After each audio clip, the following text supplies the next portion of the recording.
Olá, Floripa, olá, Brasil, olá, mundo. Eu estou, Eustáquio André Patunas, e este é o programa Vida Inteligente. Trazendo hoje um tema de iniciação, que eu já quero falar sobre isso, iniciação, né? Segredos iniciáticos da alquimia. O nome pode parecer pomposo, mas a gente nunca quer dificultar absolutamente nada. A nossa linguagem é a linguagem popular, a linguagem que todo mundo entende. Não adianta eu falar bonito, dizer o Eustáquio fala bonito, o convidado dele fala bonito, mas eu não entendo absolutamente nada. De nada vale isso. Interessa o que todo mundo entenda, uma linguagem que todo mundo entenda. Então, vamos direto ao assunto. O meu convidado é o amigo e irmão Eduardo Lage Leite. Como é que você está, Eduardo? Tudo bem? Bom dia, tudo na santa paz. Então, agora eu quero começar antes da gente entrar, eu falei de iniciáticos, né? Eu gravei, sabe que eu faço aqueles vídeos diários, né, de 1 minuto e solto ali. Eu converso comigo, eu desabafo, é uma externação daquilo que eu sinto, isso aí é legal. E eu estava meio encafifado ou contrariado com esse negócio de iniciação. Iniciação, isso e aquilo, e a pompa Nossa, o que a gente sabe de iniciação é um negócio de louco, desde os tempos primordiais, assim, vamos dizer, né? Então, mas a iniciação, você vai ver, ela tem o seu lado, sempre o seu lado de segredo, o seu lado oculto, o seu lado de...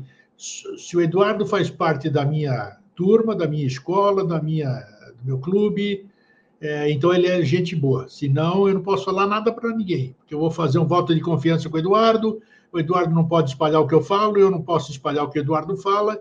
Então, o que nós estamos fazendo? Nós estamos crescendo nós dois, o nosso grupo, e o resto da população? Nada. Então, isso não é iniciação. Inicia e não vai adiante, e vai ser sempre iniciação, tem que ter terminação, tem que ter conclusão. É isso que eu acho. Tem que ser uma coisa aberta.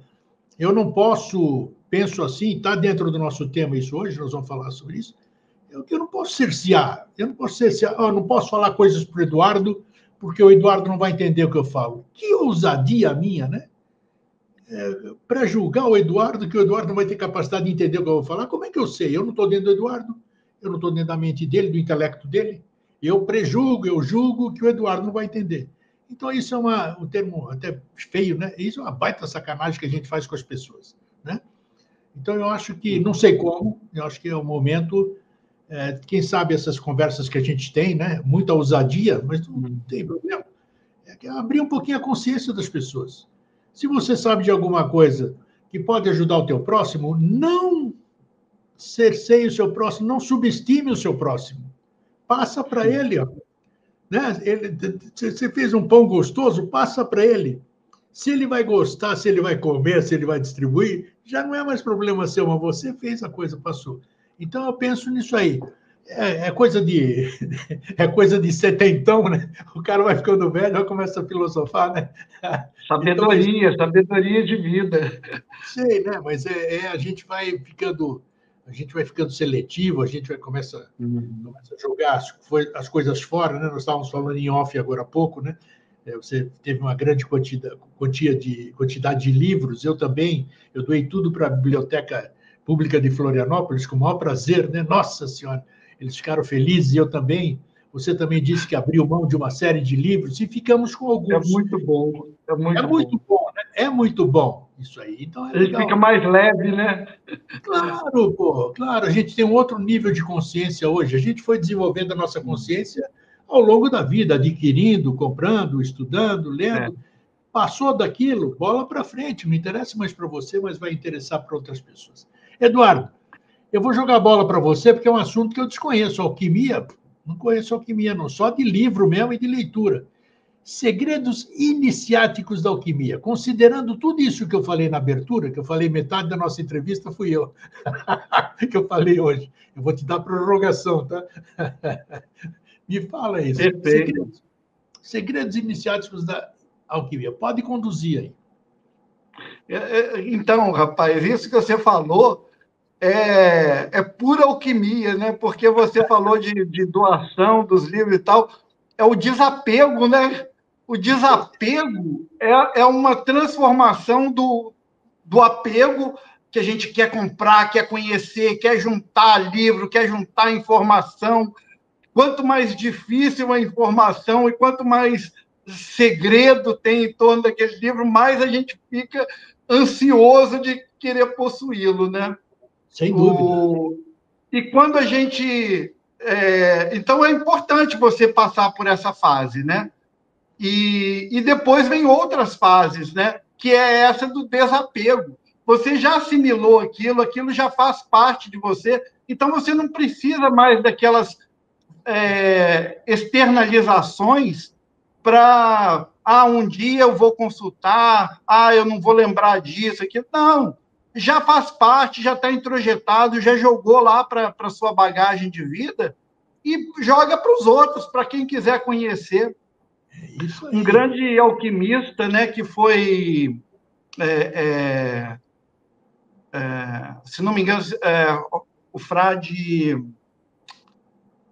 Roger Bacon, se eu não me engano, 1200, por aí, ele foi um cara extraordinário, um grande cientista, um grande alquimista, um grande tudo, filósofo, e ele gastou a fortuna da família dele toda buscando livros alquímicos raros e tal. Quer dizer, e todo mundo que se interessa por esse campo já passou por essa fase, conhece essa coisa de querer conhecer, né, possuir conhecimentos, né? É que nem a fome que a gente tem de estômago, a gente tem de intelecto também, né? A gente quer saciar esse conhecimento. Quer saciar, é uma fome, né? É uma fome, é um apetite. Mas chega no momento que você fica satisfeito, como diz Jesus para aquela mulher lá que estava tirando água da vida: olha, se você tomar das minhas águas da vida, você nunca mais vai ter sede. Isso aí, exatamente. Então, quem experimenta das águas da vida, sacia, né, essa sede, essa fome, esses apetites, não tem mais, você se liberta disso. Ô, Eduardo, quais são, vamos lá, segredos iniciáticos da alquimia? Como eu disse no começo do programa, o nome que nós atribuímos aqui ao programa é pomposo, né? Todo mundo olha, nossa senhora, como eu falei, não vou entender patavina. Eu não vou entender patavina. O que seriam esses segredos? A alquimia, todo mundo sabe, a alquimia é transformação, todo mundo sabe que é transformar alguma coisa, né? Seja lá o que for. A gente sempre pensa, nós, humanos, materialistas, chumbo em ouro, né? Transformar essas coisas assim, transformar. E a alquimia tem uma gama fantástica, né? Alquimia interior, alquimia disso, daquilo, que é o que rege o mundo. Na verdade, a gente vai se alterando, acredito eu, alquimicamente todos os dias, todos os momentos. Perfeito. Nessa conversa que nós estamos tendo aqui, nós não vamos sair nós não vamos sair iguais, nós vamos sair diferentes, né? Um monte de coisa. Quais seriam esses segredos aí iniciáticos da alquimia?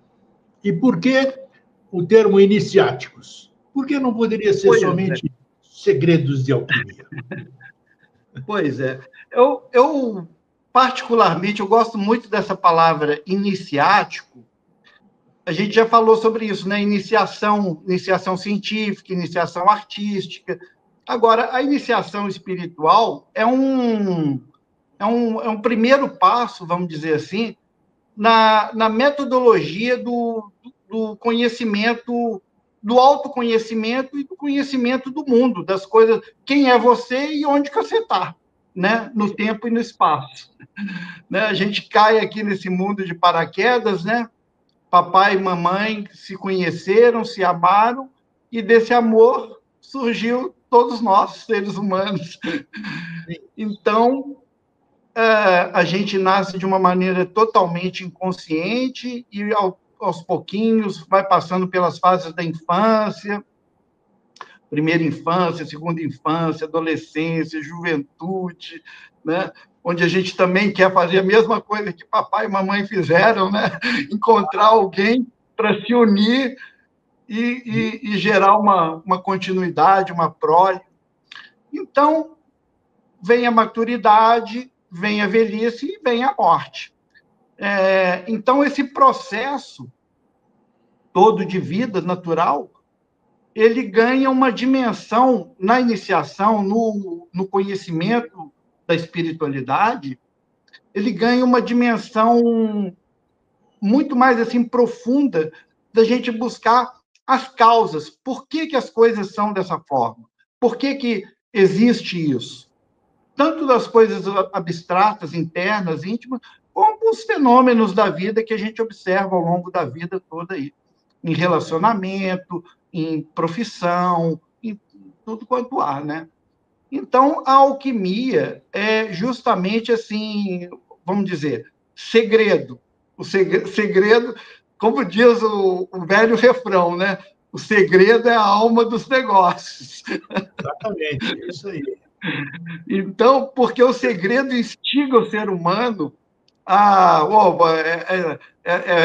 É oculto, tem o que tem por trás disso. O ser humano é curioso, ele gosta de saber, né? Assim, por saber. É uma natureza espontânea do ser humano, essa curiosidade, né? Então, quando você coloca uma coisa como um segredo, supõe-se que aquilo tem algum valor, né? Porque não é uma coisa para ser exposta, né? Assim, de maneira trivial. Então, o segredo também é muitas vezes traduzido como mistério, ou seja, aquilo que não se conhece, aquilo que é oculto, aquilo que, como a Adélia Prado diz, né, tá na sua frente, né, mas você precisa de um escritor, um poeta, para revelar o óbvio, né? Aí, através da arte, de uma poesia, de um livro, de um filme, de um conto, aquele artista mostra uma coisa que é óbvia, que você sentia, mas que você não sabia expressar aquilo, né? Então, os artistas, os poetas, eles realizam sua grande obra assim. E isso também nos leva a uma denominação da alquimia, que é a artes magna, né? A grande arte, a arte maior que existe. E ela, sendo arte, é também ciência, é também filosofia, né? E é um mistério que está diante dos nossos olhos, mas a gente não consegue discernir com facilidade. Vê lá, nós somos. Você falou uma coisa que me leva no nosso nascimento. Você falou que a gente espelha nos nossos pais, nós nascemos. Tudo que o Eduardo Eustáquio e todo mundo sabe hoje, 90%, vamos chamar assim, hoje talvez menos, porque é aquilo que nós falamos no começo, nós somos buscadores, fomos eliminando uma série de coisas que nos botaram goela abaixo, que nem papai e mamãe, você vai ter que comer isso aí, abria a tua boca lá e come. Ah, mas não gosto de feijão, come feijão aí, você era obrigado a engolir aquilo, né? Então, é assim mesmo. Então, tudo a gente aprendeu porque eles passaram, né? Porque se, por exemplo, nós nascêssemos, tivéssemos só esse amparo do cuidado, né? Até a gente poder ter consciência e seguir, né? Maravilha, maravilha. Eu exerceria esse tal de livre-arbítrio, digamos assim, e aprenderia o que eu quisesse, a prática de mexer nas plantas, ver uma sementinha crescer, sei lá, o bichinho, o céu e a terra, não alguém me dizendo que o céu é assim, que a terra é assim, que a planta é assim, tudo isso aqui, né? Isso me tira a criatividade. Então, nós já nascemos condicionados. Eu acho que a gente passa o resto da nossa vida descondicionando tudo aquilo que nos puseram. Hoje nós somos assim. Você e eu, os buscadores, são assim, né? Buscando alguma coisa que a gente sabe que, pô, botaram o goela abaixo da gente, mas só que a gente sente que não é isso aí, ou que é muito além disso. Onde eu quero chegar? Iniciação e alquimia, eu percebo que sempre, se você for falar, algumas pessoas devem estar pensando nisso agora aqui que a gente está conversando. Parece que o negócio oculto, o negócio secreto, o negócio difícil, alquimia e iniciação, exatamente pelo condicionamento. Quando fala-se de alquimia, você já vai lá naqueles alquimistas, os bruxos ali mexendo em poções, juntando isso e aquilo, já é um mistério que você acabou de dizer, né? Então, já estou condicionado a isso. Essa é a imagem mental, que nem aquela brincadeirazinha. Desenha aí uma casinha, todo mundo vai fazer o telhadinho, a chaminé, aquelas coisas, você sabe. Já estamos condicionados aqui. Como você vê essa... Para a gente ter ciência, nós estamos aqui para passar essa abertura, né, para as pessoas pensarem também. Como a gente faz com que esses segredos deixem de ser os segredos dessa forma imposta, pré-imposta, que já está cristalizada nas pessoas? Como desenvolver isso para dar uma liberdade alquímica, digamos assim? Perfeito, Fui claro? perfeito. Claro. Olha, Grego, isso que você acabou de nos revelar é o senso comum, é aquele modelo de pensamento que tudo que a gente fala uma palavra, né? A gente tem modelos a respeito da palavra. Você fala uma árvore e a gente pensa naquela árvore. Cada um idealizou, né, a sua árvore. Mas tem aqueles conceitos, igual vamos desenhar a casinha, você desenha lá aquela casinha, que são aqueles arquétipos, né, que já estão no nosso inconsciente, que a gente sabe que é daquele jeito. Eu vou te mostrar um negócio. Mostra, vamos lá. Sim, é bom. Prática e teoria. Olha lá tem um quadrinho ali. Traz aí. Olha aí, ó. Tá vendo? O alquimista aí, ó, tá fazendo, mas é aquilo que eu acabei de dizer, né? Olha os negócios de laboratório, as poções, esse mistério, todos os livros. Então, esse é o arquétipo que você acabou de dizer, né? Esse é um arquétipo, exatamente. Mas, entre o arquétipo, assim, aquela imagem, aquela primeira imagem que nos ocorre sobre todas as coisas, que a gente aprendeu sobre elas, e um aprofundamento, né? Você fala muito da palavra buscador. Eu também gosto muito da palavra pesquisador, né? Você se colocar no mundo como um pesquisador, né? Um livre pesquisador, um livre pensador que está nesse mundo aqui, vamos dizer assim, a passeio, mas não turistando. A gente trabalha, a gente passeia, a gente faz todas as atividades da vida aí, né? E vai aproveitando o aprendizado que a gente vai tirando das vivências normais da vida. Então, assim, isso que você falou sobre alquimia é o que todo mundo tem no inconsciente, né? A respeito daquela imagem medieval do alquimista. Perfeito. Mas, se a gente for pesquisar mais profundamente, a gente vai ver a alquimia, por exemplo, a gente tem as ciências que nos ajudam a compreender as coisas, né? Uma dessas chaves de conhecimento é a história. Então, vamos buscar na história qual que foi, ao longo daquilo que a gente conhece historiograficamente, a alquimia.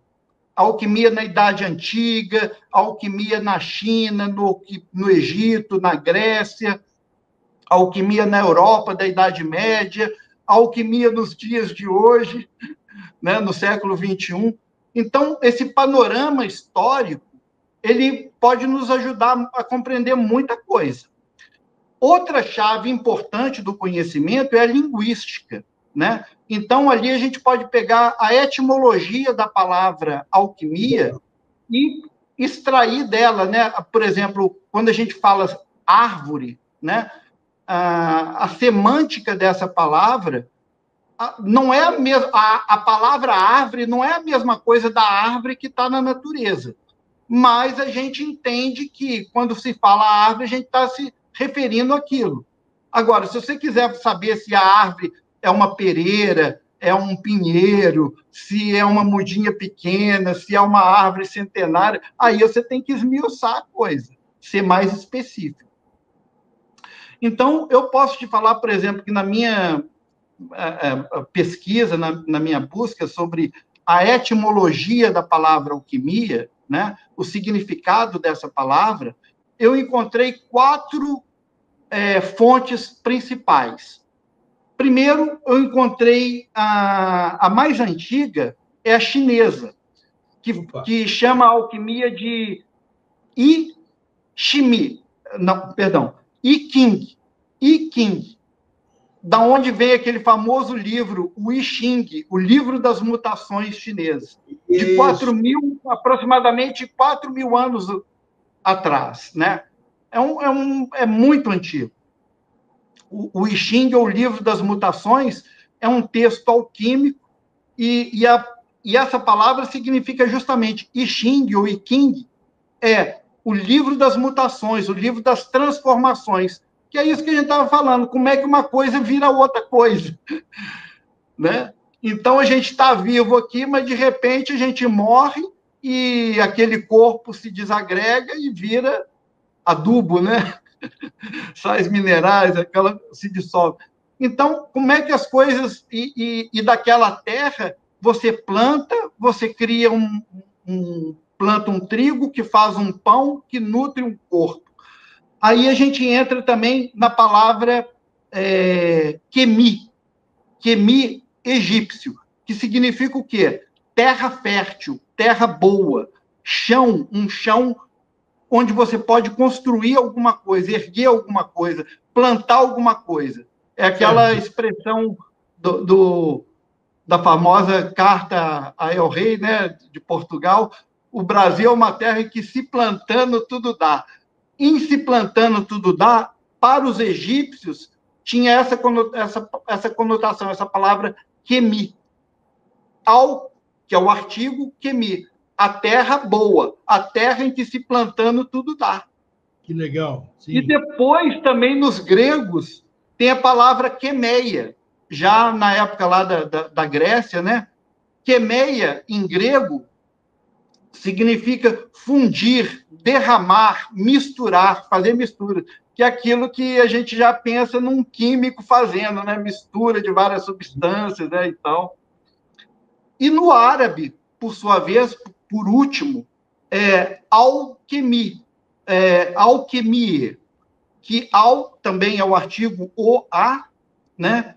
E significa aquele que faz misturas, aquele que combina coisas para produzir uma outra coisa. E isso tem a ver com as tecnologias, né? Você vai fundir minerais para fazer ferramentas, produzir metais, você vai trabalhar a terra para constituir uma agricultura, né? Você vai, enfim, misturar plantas para produzir remédios que vão curar ferimentos. Tudo isso são os significados da palavra alquimia.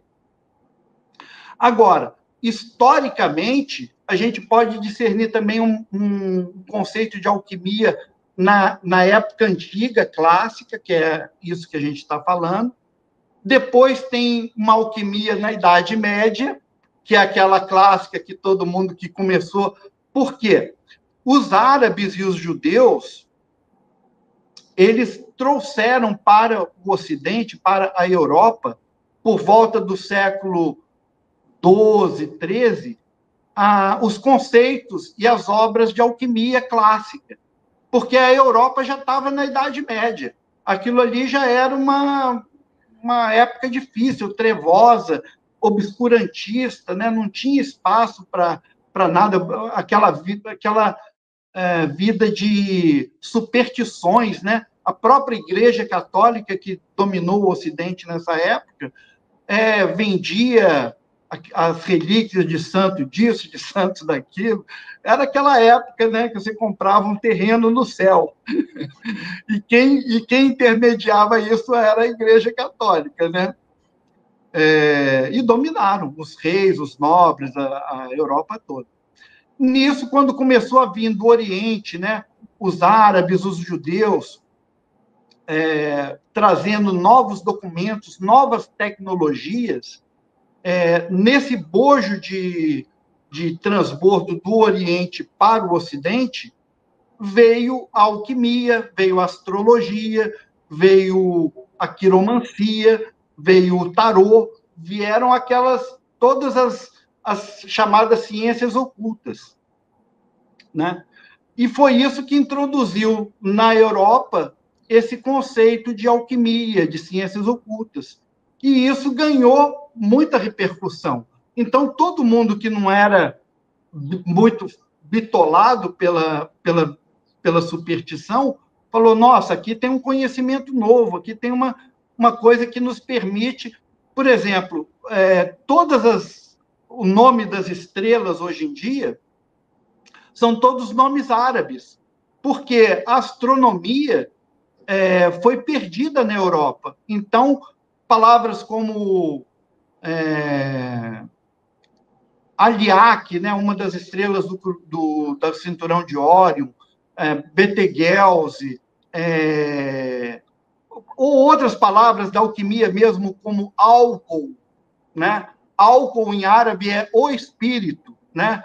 Alambique, para fazer destilação, palavra árabe. Açúcar, sim, palavra árabe. Então, os árabes trouxeram muito conhecimento e inocularam os idiomas europeus com as suas próprias expressões, né? As suas tecnologias de agricultura, que eram muito mais avançadas, de irrigação, do que a da Idade Média. Porque quando Roma caiu, acabou a tecnologia na Europa, né?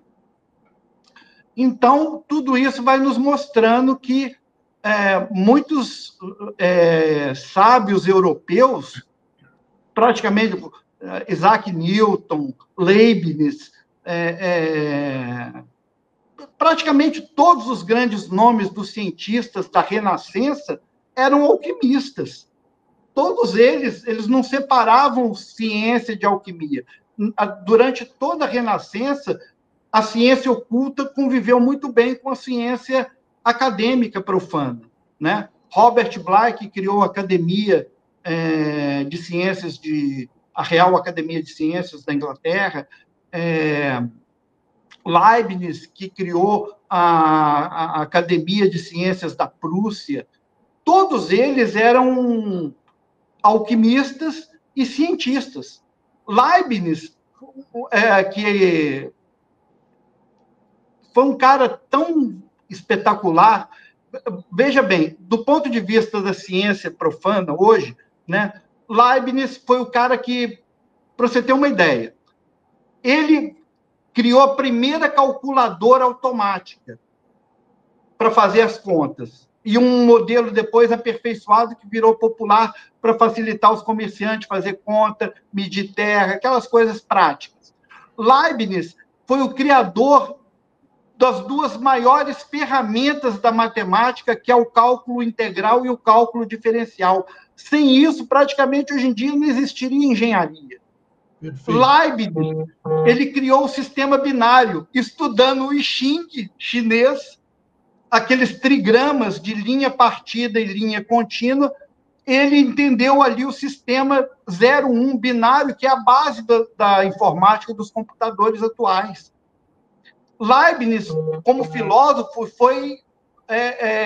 dissertou sobre o conceito de mônada, que os ocultistas tanto falam, mas o Leibniz falou da mônada como um princípio matemático universal de unidade, da onde fluem todas as diversidades. O universo, a unidade manifestada como diversidade. Isso era a mônada de Leibniz. Aquele conceito também famoso, que Deus é uma esfera onde há uma circunferência onde a periferia está em toda parte e o centro está em nenhum lugar. São conceitos abstratos, mas que só os matemáticos, os filósofos, os cientistas é que tinham capacidade de entender esses conceitos e transformar isso em coisa útil, que é a tecnologia que constrói o nosso mundo. É a máquina a vapor, é o telégrafo, é o computador, né? Tudo isso é fruto da alquimia, passando da Idade Média para a Renascença. Mas aí, quando chegou no século XVIII, na era industrial, houve um materialismo muito bravio, avassalador no mundo, e aí nasceu a química. A química é a alquimia sem a parte mística, sem a parte filosófica. A química é aquilo, pão, pão, queijo, queijo. Vamos tratar do concreto, do material. Então, vamos ver aqui. Só que muitos alquimistas foram os que impulsionaram a química atual, descobrindo substâncias como o fósforo, Robert Bly mesmo, que é o grande químico que fez as principais equações dos gases, do movimento dos gases. Quer dizer, o materialista dizer que a alquimia é uma coisa de gente desmiolada da Idade Média é uma falácia. Não é isso. Ela tem o seu valor histórico, científico, concreto. Só que eles não perceberam que a alquimia, além da parte física, ela tem uma parte metafísica. Por isso que esses mestres todos falam que a alquimia é a ciência com consciência. Consciência é essa parte abstrata que permite ao ser humano entender as coisas, né? Então, a alquimia é um tesouro, é uma grande arte, uma grande ciência.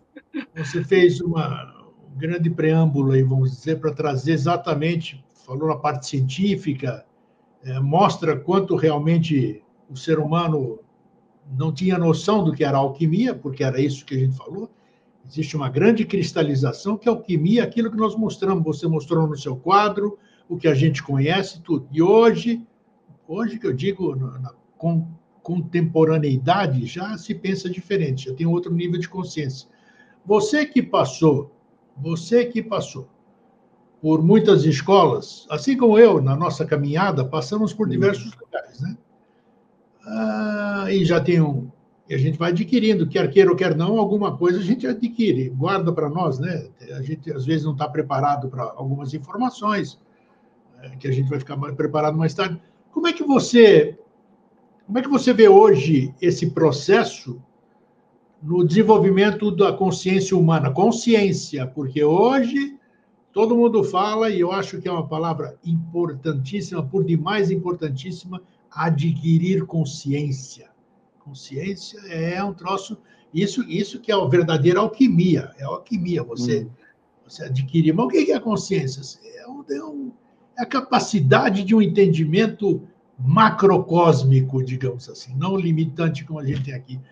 Como você, nessa sua caminhada, e que você caminha até hoje, que eu sei, a gente conversa, todos nós somos caminhantes, né? Como é que você está entusiasmado? Você não está? Como é que você vê o ser humano?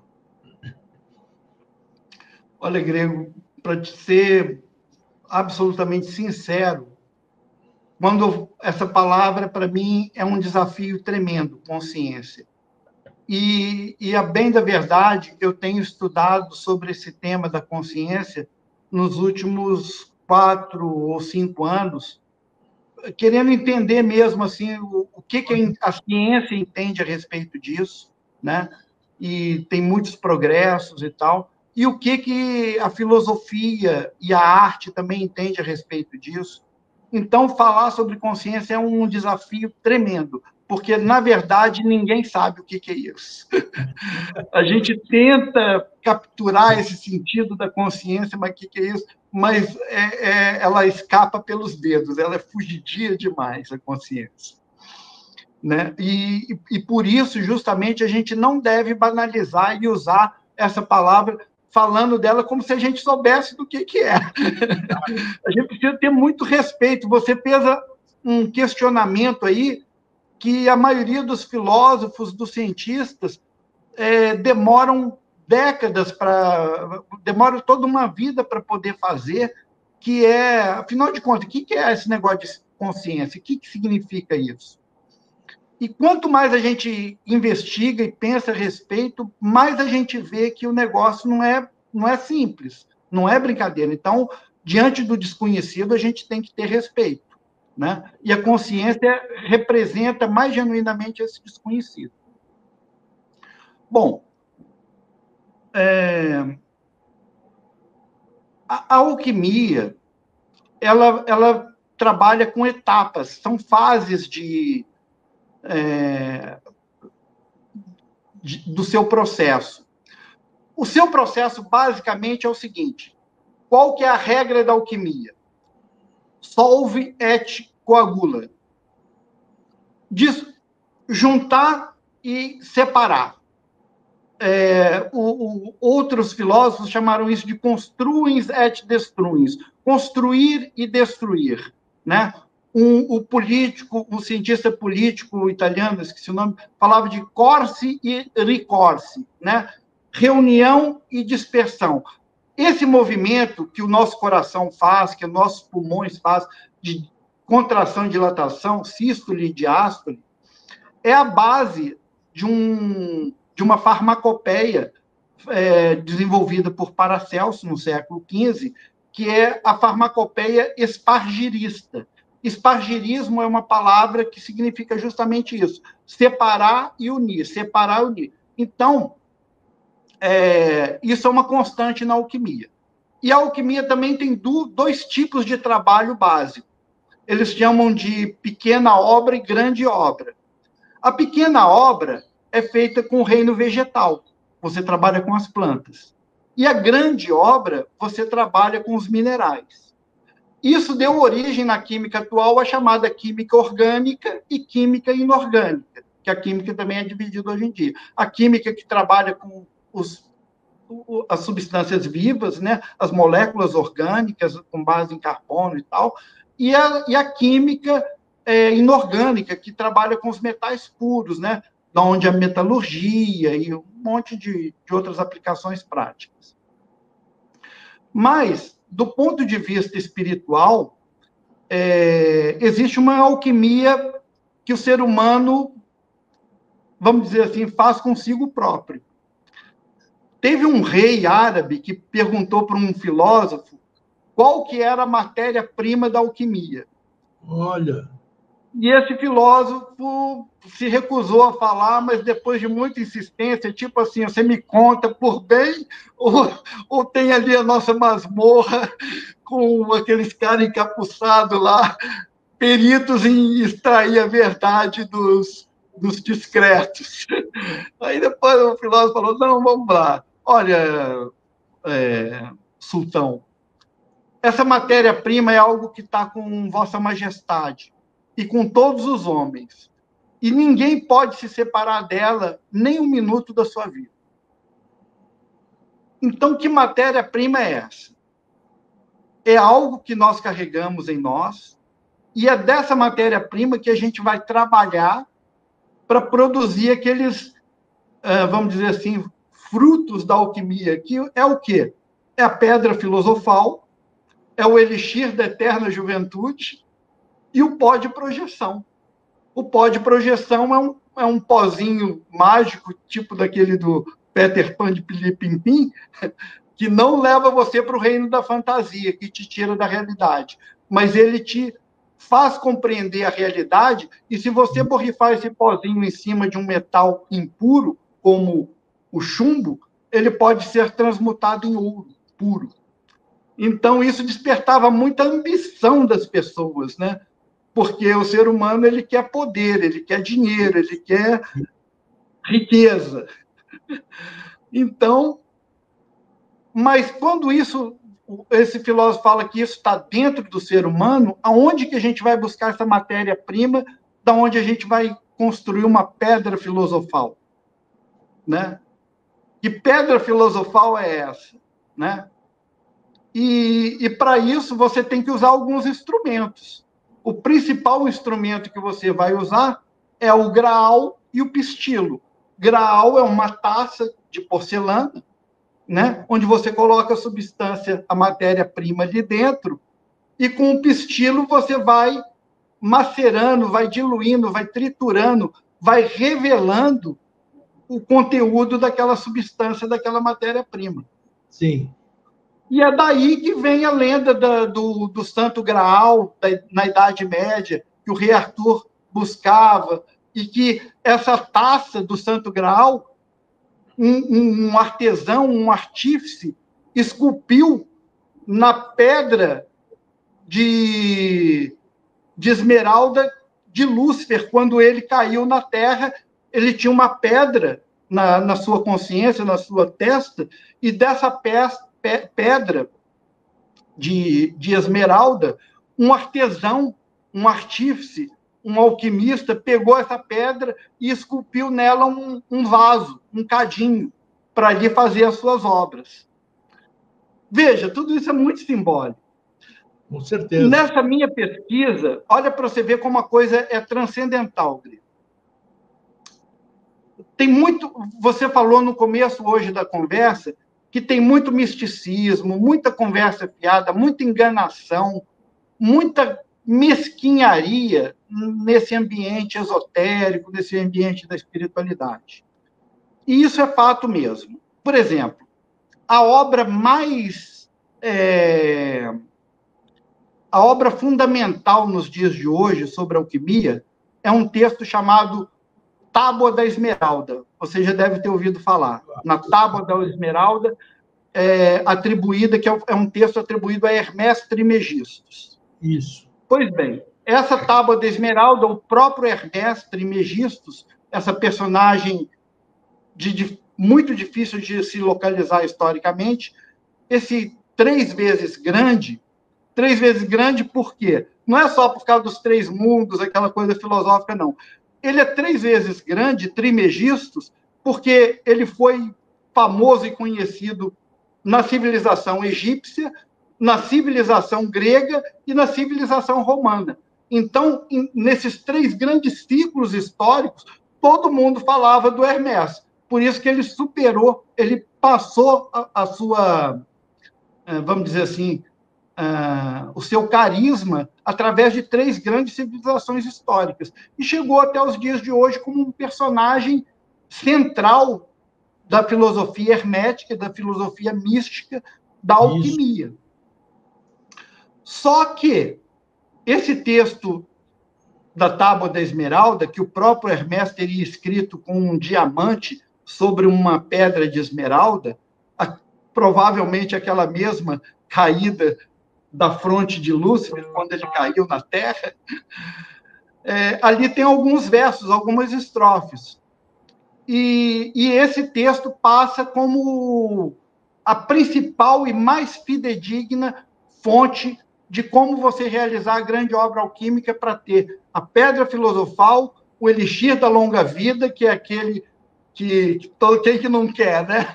Quem que não quer uma eterna juventude? E o pó de projeção que transforma... Isso tudo está na Tábua de Esmeralda, como você está falando? Tudo isso está na Tábua de Esmeralda. Eu vou ler a Tábua de Esmeralda. É um parágrafo só, pode? Pode, claro. Olha só o que Hermés diz. Fala. A Tábua da Esmeralda, atribuída a Hermés. Sim. É verdadeiro, completo, claro e certo. O que está em cima é como o que está embaixo, e o que está embaixo é como o que está em cima, para que se realize o mistério da coisa una. Ao mesmo tempo, as coisas nasceram, foram e vieram do um. A mônada de Leibniz.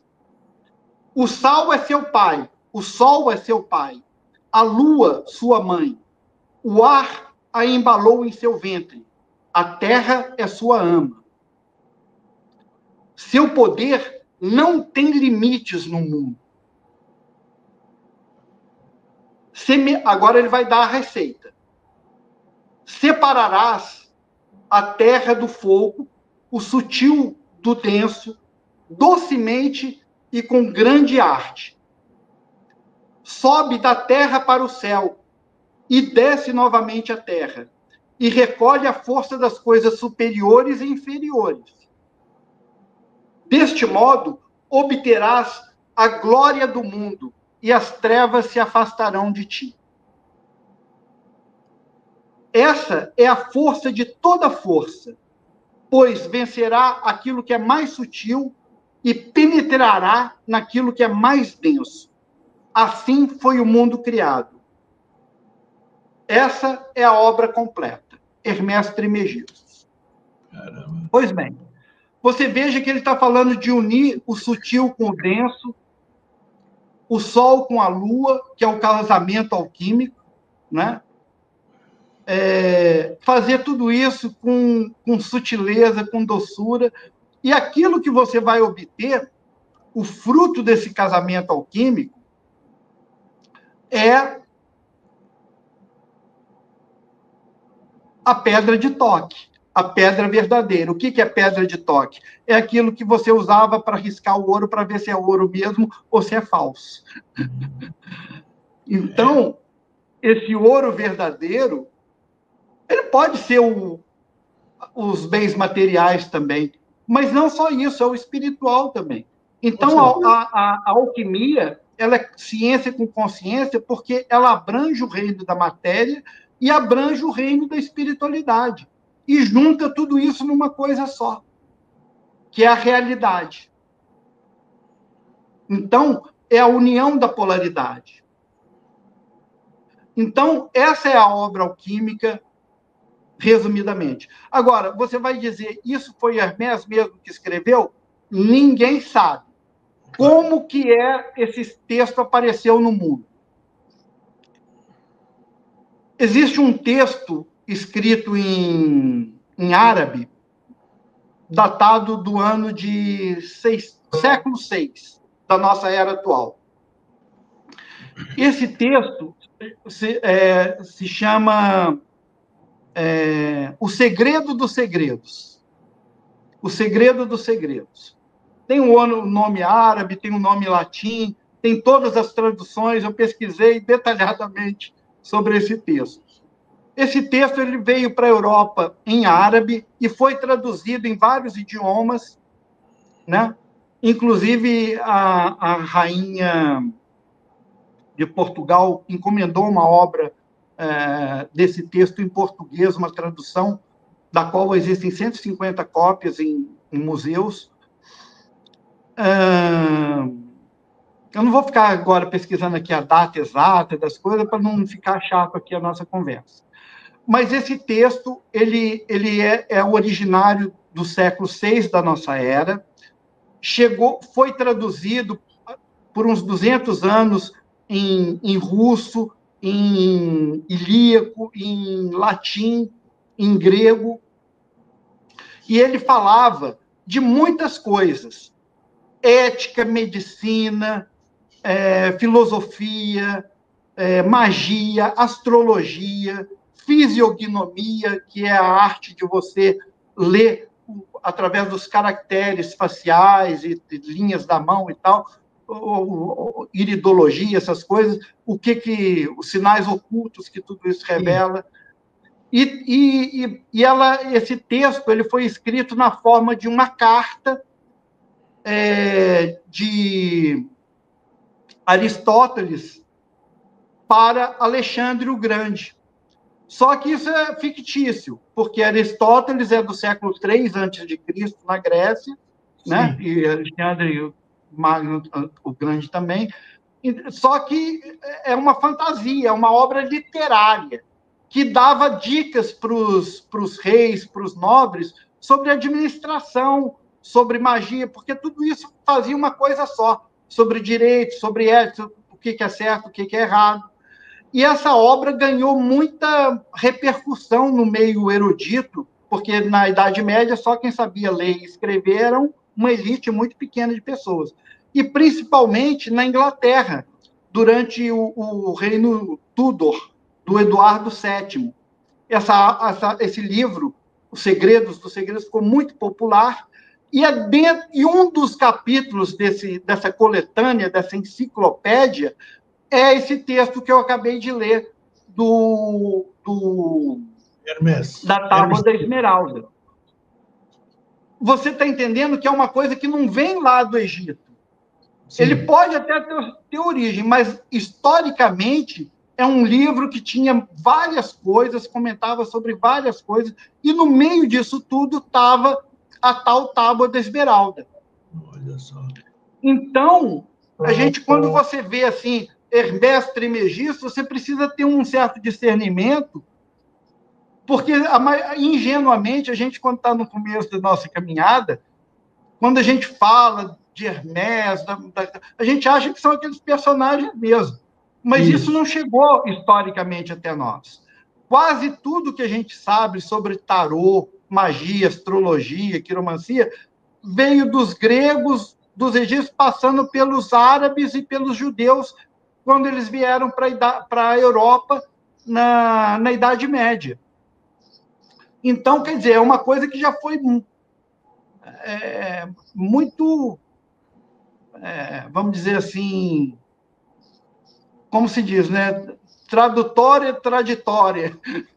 Né? Vem de muitas traduções e tradições que, se você não tiver uma perspicácia, uma sabedoria, uma chave para interpretar o real sentido, você se perde em devaneios. Né? Então, o cientista objetivo ele vai falar: tudo isso é balela, isso aí é conto de carochinha. E o místico, vamos dizer assim, que não está ainda muito maduro, vai interpretar aqueles contos como verdade. Mas tudo isso tem que ser entendido mitologicamente, ontologicamente, filosoficamente, para você daí extrair alguma coisa. Para isso é necessário o tal do indecifrável nível consciencial. Você precisa ter um certo... Aí é que está. Bom, antes da gente começar isso aqui, estamos na reta final. Você mostrou para mim, nos bastidores, na nossa conversa prévia, que você tem uma espécie de um guia aí, né? Um livro-guia. Você falou que foi o primeiro livro que você comprou na vida. Como é que é essa história? É interessante. Esse livrinho aqui, ó, foi o primeiro livro que eu comprei. Olha só, que ano que é? Deixa eu ver aí. Olha só, Eduardo Lage, São Lourenço, 1978. Olha, tem quase 50 anos. Todo anotado e tal. Poucos restaram. Como eu te falei, eu já tive mais de 200 livros sobre esse tema de alquimia e só restou 5. Eu só tenho 5 hoje em dia. Esse aqui é um outro que restou era uma coleção, mas eu só guardei esse aqui, ó. O Triunfo Hermético, que tem uma carta de Aristeu para o seu filho no século XVI, onde ele conta também, e ele é uma carta em latim, chamado Carta de um Filósofo sobre o Segredo da Grande Obra. E aqui ele fala qual é a matéria-prima e como é que você tem que fazer a obra bem feita. Olha aí que legal. Esses livros ainda, você acha que são encontrados ainda? Não, esse aqui é um livro que você acha fácil, da editora Loren. É uma coleção de livros de alquimia, eu acho que tem uns 10 livros distintos, mas são só textos clássicos, dos grandes mestres da Idade Média. Ele é todo cheio de gravuras originais, né? Como que você vai recolher a força do céu e da terra. É ilustrativo, legal. Eu sempre, é ilustrativo. Eu sempre procuro... Esse livro e esse outro aqui também, o livro de Enoch... Esse eu já li também. Esse é muito bom. O livro de ali ele conta que foram os anjos caídos que se uniram com as filhas, se apaixonaram pelas mulheres humanas, que ensinaram à humanidade a alquimia. Então, a alquimia veio desses anjos caídos, que ensinou para a humanidade agricultura, metalurgia, tecnologia, tudo. Esses 3 livros, Grego, fazem parte de uma primeira época da minha vida que eu estudei essas coisas. Depois, numa outra fase, eu comecei a estudar esse aqui, que é um guia prático de alquimia, e o Caibalion, que é um guia filosófico de alquimia. O Caibalion também, ele é atribuído a 3 iniciados, né? Ele foi escrito a primeira edição dele é de 1908. E todo mundo fala 3 iniciados, ele diz que tudo que está aqui também veio de Hermès Trismegisto. Mas, na verdade, hoje em dia se sabe que esses 3 iniciados é um pseudônimo de um teósofo americano chamado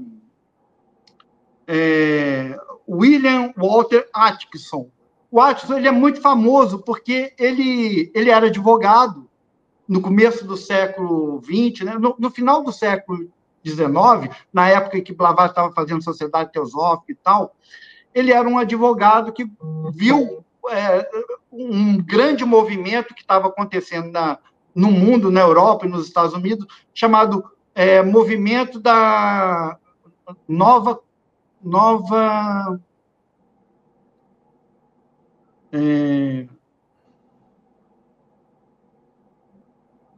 mentalidade, novo pensamento.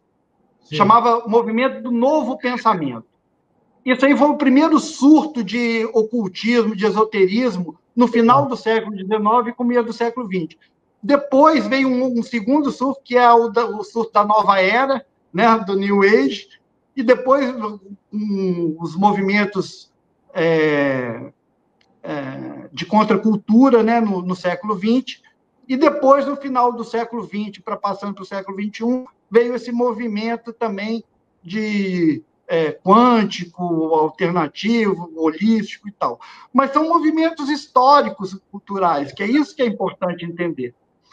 E esse advogado era um cara muito esperto e montou uma editora, que era a Yogi Society Publishing. Montou uma editora porque ele viu que tinha muita demanda de gente comprando esses livros e começou a escrever um monte de livro esotérico com vários pseudônimos. Verdade. Um deles é muito conhecido, chama Yogi Ramacharaka. Yogi Ramacharaka, autor de Ciência Hindu Yogi da Respiração, falando de várias coisas. Era ele. Esse Yogi Ramacharaka era ele. E ele tinha uns 10 pseudônimos diferentes. E ele tinha uma equipe de 7 escritores profissionais, gente muito graúda, né? A Mabel Collins, o Claude Bergson, o Charles Atkinson, todos eles eram grão-mestres de lojas, de instituições esotéricas. Tem muito valor o trabalho dele, tem muita obra muito boa. Né? Muito bom o trabalho dele, mas ele era um empresário que, vamos dizer, administrava uma equipe de escritores de elite, 7, na verdade, onde ele era o 8º, e publicou vários livros, inclusive o Caibalion, que é um resumo. E por que eles faziam como anônimos? Porque esses textos eram secretos das sociedades secretas que eles pertenciam. E eles romperam, para romper aquele juramento de não divulgar aquelas coisas, eles põem um pseudônimo lá na frente e mandava bala, entendeu? Acho que foi assim que muito livro bom veio ao público, e hoje em dia são populares. Bom, espero que com a nossa conversa assim a gente tenha dado um pouquinho de caminho assim para um novo entendimento, né, da alquimia. Todo mundo... Eu vou continuar com as minhas dúvidas, você vai continuar com as suas. Essa nossa perseguição, esse que nos motiva, né? Motiva dia a dia. E a gente trabalha nesse tempo aqui essa tal de alquimia interior, que é a mais importante, eu acho, né? Conforme você vai fazendo essa transformação... Basicamente é isso. A alquimia é você transformar o chumbo grosseiro do egoísmo em amor verdadeiro, em amor-sabedoria. É pegar todas essas punções grosseiras que a gente tem na nossa psicologia, na nossa alma, e transformar isso em coisas nobres. É pegar a ignorância de não entender nada e ir construindo a base de algum entendimento da vida, das coisas importantes. Então, quando o agricultor que cultiva suas plantas é um alquimista. A dona de casa que cuida do seu lar e não deixa a bagunça tomar conta é uma alquimista. Quando você pega a sobra do almoço e faz aquele viradinho para a janta, você está fazendo alquimia também. Tudo que você transforma uma coisa que ia ruim, ia para o lixo, para alguma coisa, recicla aquilo para uma coisa de valor útil, é alquimia. É isso em aí. todos os níveis. E você, como biomédico, sabe melhor do que ninguém, né? Porque você é um alquimista, né? O que você faz com as suas plantas, com o seu apiário, com as coisas que você desenvolve em favor do próximo, a saúde do próximo. Isso é bacana. Cara, o cara dorme satisfeito. Pode dormir com os problemas que ele tem e tudo isso aqui, mas ele dorme satisfeito. Estou cheio de tranqueira de problema, mas eu fiz coisa legal também. Então, esse equilíbrio é que faz a gente tocar em frente, né, Eduardo? Forte abraço, Exatamente. meu querido. Até a Forte próxima. abraço. E só para lembrar, tudo que acontece no universo, desde onde você... Tudo é transmutação, é alquimia. Por isso que quem estuda isso é alquimista. É isso aí, somos todos alquimistas. Somos Abraço, todos Eduardo. alquimistas. Tchau, até a próxima. É isso, gente. Tá vendo? Vocês estão conversando, vocês conversaram com dois alquimistas, né? E o encerramento é de outro alquimista. Não sei que transformação eu consigo fazer, mas o meu principal foco de alquimia é o meu próprio ser mesmo, né? O meu próprio ser. Acabar com os meus conflitos, acabar com as minhas dúvidas. Essa que é a verdadeira alquimia. Depois que eu conseguir a minha alquimia, aí já tenho condição, acredito eu, de tentar compreender o resto. É isso aí, gente. Fraterno abraço, feliz sempre, até a semana que vem. Tchau.